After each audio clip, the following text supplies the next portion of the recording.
Gloire à Jésus-Christ. Cela concerne et les fidèles, et le leader, et les diacres, et toute l'assemblée chrétienne. Personne n'y échappe. Amen. Votre église ne sera pas immédiatement ou automatiquement fonctionnelle, comme vous le désirez. Selon que vous le désirez, ça ne sera pas automatiquement. Non, non, non. C'est progressif. Amen. Toute communauté traverse un processus de croissance et de maturation, 5 phases communes que les églises connaissent normalement, en grandissant et en mûrissant simultanément. Chacun de ces domaines représente un aspect important de la santé et de la maturité primordiale de l'équipe d'implantation de votre assemblée chrétienne. Vous comprenez ce que nous avons dit? Nous pouvons identifier 5 phases de développement d'une communauté chrétienne ou d'une assemblée chrétienne. Première phase, l'église débutante. Deuxième phase, l'église immature. Troisième phase, la jeune église. Quatrième phase, l'église apprenante. Et cinquième phase, l'église en progression. Je reprends. La première phase, c'est l'église débutante. La deuxième phase, c'est l'église immature. Cette église n'est pas mature. La troisième phase, c'est la jeune église. La quatrième phase, c'est l'église apprenante. La cinquième phase, c'est l'église en progression. Quand on va présenter les 5 phases, tu sauras où, à quelle phase est ton assemblée chrétienne. Maintenant, les difficultés auxquelles tu es confronté, là, tu vas connaître. Mais la solution, là, nous, on les garde à la formation. Quand tu as bien t'inscrire, on te donne la solution. Amen. Amen. La solution, c'est tout un cours. On ne donne pas ça en chose 5 minutes, mais 1 heure de temps. Vous comprenez bien? Voilà. Pour chaque stade d'évolution, il est essentiel pour le leader d'être en mesure d'identifier son église, où son église se trouve, afin d'y appliquer le style de leadership correspondant pour faire sortir l'église de cette situation et la faire progresser. Amen. Pour faire sortir l'église de ce niveau spirituel et le faire progresser, et la faire progresser pour que l'église atteigne le niveau que Dieu veut. Quelqu'un comprend bien? Appliquer le leadership inapproprié pour les réalités d'une église peut provoquer un vrai blocage. Quand vous appliquez un leadership qui est inapproprié et que vous ne comprenez pas la phase d'évolution de votre église, vous appliquez un genre de leadership, vous faites du mal à l'église. Il ne peut pas progresser. Voilà le danger. Voilà le danger. Quelqu'un comprend bien? Bien. On va commencer par l'église débutante. L'église débutante. Comment reconnaître l'église débutante? Qu'est-ce qui caractérise l'église débutante? Les caractéristiques d'une église débutante. Premièrement, vis-à-vis des objectifs de l'église, ignorance totale des objectifs de l'église. Les membres ignorent, ils ne connaissent pas les objectifs que l'église est fixée à atteindre. On les explique, ils ne comprennent pas. Ou bien le leader ne fait pas connaître les objectifs de l'église. Quand l'église est débutante, il ne sait pas. Les membres ne savent pas les objectifs. Il a demandé, cette année-là, ou bien dans 6 mois, quels sont les objectifs à atteindre? Aucun membre va tenir compte. Or, une église doit avoir des objectifs en court terme, en long terme et en un terme, moyen terme. Chaque fois, dans son administration, le leader communique la vision, il donne les objectifs à atteindre dans 6 mois, dans 1 an, dans 2 mois, dans 3 mois. Et selon les objectifs, toute l'assemblée travaille dans cette même vision. Alléluia. Donc, pour l'église qui est débutante, ils ne connaissent pas. Les membres ne connaissent pas les objectifs. Ignorant total des objectifs de l'église, mais plutôt soucieux des intérêts personnels. C'est-à-dire l'église, les gens sont soucieux de leurs personnels. Ils viennent à l'église, mais c'est pour leurs besoins. Ils ne viennent pas à l'église pour faire évoluer l'église aussi. Donc, ils sont indifférents des objectifs de l'église et de la pratique de la vie de l'église. C'est ce que vous connaissez là. Quand il y a un grand homme qui ne vient pas là, aux réunions du soir et autres là, c'est ça qui est le problème. Cette marge de la trentaine, quarantaine qui passe là, ces gens là, qui ne veulent pas s'associer aux objectifs de l'église. Soit le problème est soit de leaders ou soit de eux-mêmes. Soit on ne les a pas encore bien expliqués, et comme ils sont immaculés, ils sont débutants. C'est ça leur problème. Ils sont immaculés, ils sont débutants. Ce qu'il faut faire pour les amener à la maturité, soit on met cela à leur disposition, mais ils ne sont pas intéressés. Cela révèle de leur sincérité dans leur engagement. Ils ne sont pas sincères à ce Dieu comme ce doit. Le plus souvent, c'est ça. Amen. Où il y a des moments où le pasteur lui-même, le leader même, n'a pas tous les éléments nécessaires pour mettre ça à la disposition, pour les amener à être intéressés. Donc, les enseignements qu'il faut. Souvent, le pasteur n'a pas tous ces enseignements sur eux. Voilà. Ça peut être cela. Et puis, vis-à-vis de la structure de l'église, c'est-à-dire de l'administration, sa manière d'évoluer, sa composante, la structure inexistante. Il y a une structure qui est inexistante, car absent d'ouvriers qualifiés pour occuper des postes, pour développer le bon fonctionnement de l'église, puisque l'église est débutante. Il n'y a pas de diacre, il n'y a pas président de jeunesse, il n'y a pas président des femmes, il n'y a pas président des hommes, il n'y a pas responsable d'intercession, il n'y a pas responsable d'évangélisation. L'église est donc débutante. C'est un problème. Amen. Amen. Donc, structure inexistante. Absent d'ouvriers qualifiés, fait que la structure de l'église n'est pas existante. Le leader est en charge d'à peu près de tout. Tout se repose sur lui seul. Il fait délivrance, il fait intercession, il fait visite. Et lui seul la tout avant. Parce qu'il n'y a pas de gens pour l'aider dedans. L'église est, vous voyez, la charge c'est comme si c'est trop lourd. Papi il craque les malades, c'est fini. Lui seul il fait tout. Pourquoi? Parce qu'il n'y a pas un système de progression spirituelle.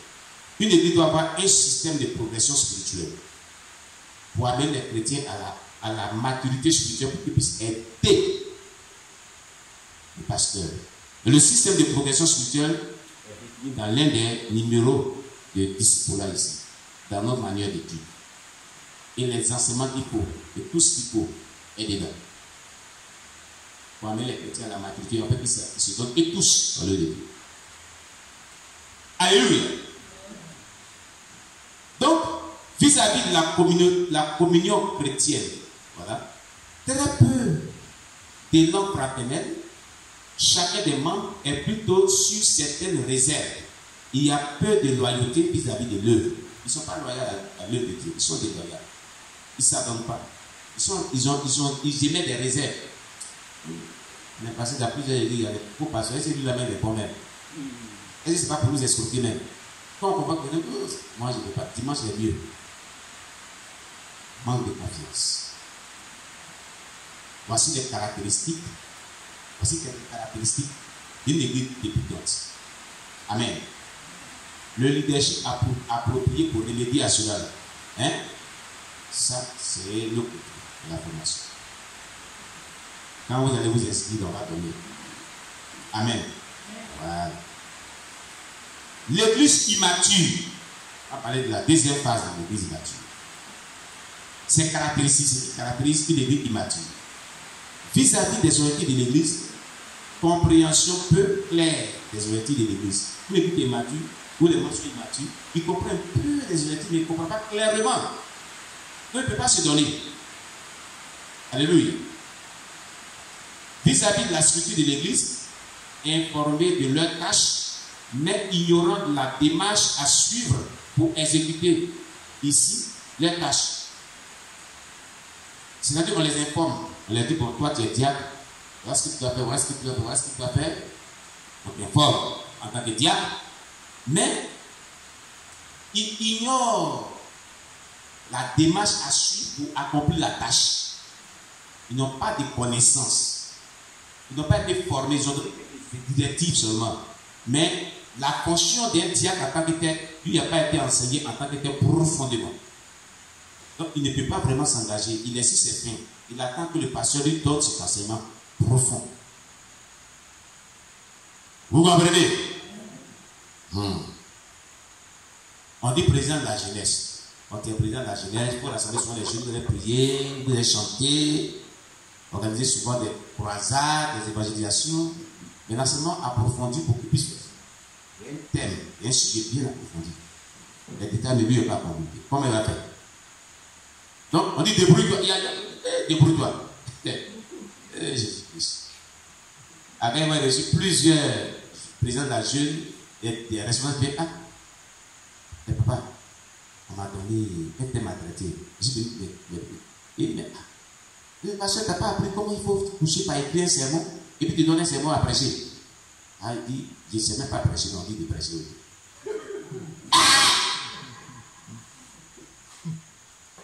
Et on a dit, il faut te débrouiller. Nous avons un message. Et il a tout ce pareil. Il va prêcher quoi? Il court, il vient me voir. Maman, c'est pas comme ça, plusieurs viennent à la maison. Hein? Plusieurs.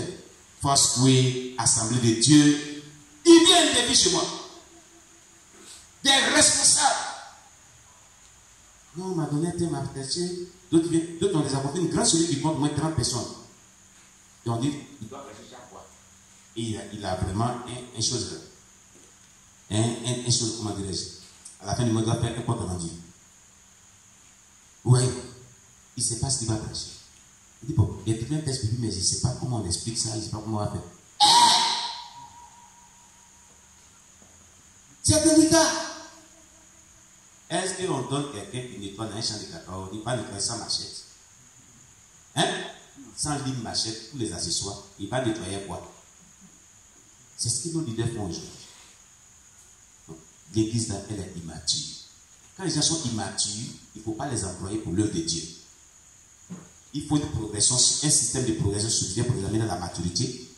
Il faut leur donner des enseignements pour qu'ils soient matures, afin qu'ils puissent faire l'œuvre de Dieu comme chez moi. Et tout ça, cela passe par la formation théorique et pratique. Alléluia. L'église est malade. Nous, on voit tout ça. Vis-à-vis de la structure de l'église, ils sont informés de leurs tâches, mais ignorant de la démarche à suivre pour les expliquer. Ici, une structure a été proposée aux membres. Les membres ne reconnaissent que le leadership du leader et sont peu enclins à suivre les autres collaborateurs. C'est un problème.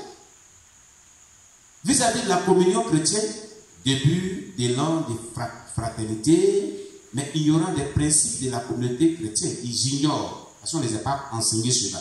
Ils ne connaissent même pas ce qu'on appelle la communion fraternelle, mais ils sont dedans quand même. On dit communion fraternelle, ils sont dedans quand même, mais ils ne connaissent pas, on ne les a pas enseignés, on ne les a pas appris. Leadership approprié, quand on va s'inscrire, on va donner tout. Comment remédier, c'est ce qu'on appelle leadership approprié. Le leader, là, comment il va régler cela? Quand tu trouves que ton église est dans cette phase, le secret pour remédier à cela, c'est trop long, il y a trop de choses dedans. Il ne faut pas expliquer tout ça. C'est tout un cours. Amen. Alléluia. Voilà. S'il veut donner à chaque passe, chaque lettre, on ne va pas l'église. Amen. Voilà. Donc, comme je l'avais dit, j'avais annoncé hier par les grandes lignes et développer, mais les détails, c'est très important. Amen. Voilà. La jeune église. Quand l'église attend la place de la jeune église, qu'est-ce qui la caractérise, disons? Vis-à-vis des autorités de l'église, toujours, les membres connaissent les autorités de l'église, mais ne sont pas tout suffisants engagés à les réaliser. Ils ne sont pas engagés à les réaliser. On leur dit, bon, on doit cette année implanter 2 annexes ou 3 annexes. Dans 2 quartiers, on a 2 missionnaires. Voilà nos objectifs. D'ici 1 an, il faut qu'on ait réussi à implanter 2 annexes. Il faut que les missionnaires soient à la hauteur avant de les engager. N'est-ce pas? Maintenant, l'église, tous ensemble, nous avons un plan d'action pour aboutir à cela. Ce plan d'action doit être bien défini dans l'esprit des membres. Quelle action mener pour réussir à cela? Et quels sont les enseignements appropriés? Qu'est-ce que le leader attend des fidèles pour réussir cette mission? Il faut détailler toutes ces choses. Amen. C'est pour ça qu'on dit ici que vous avez des objectifs de la jeune église, n'est-ce pas?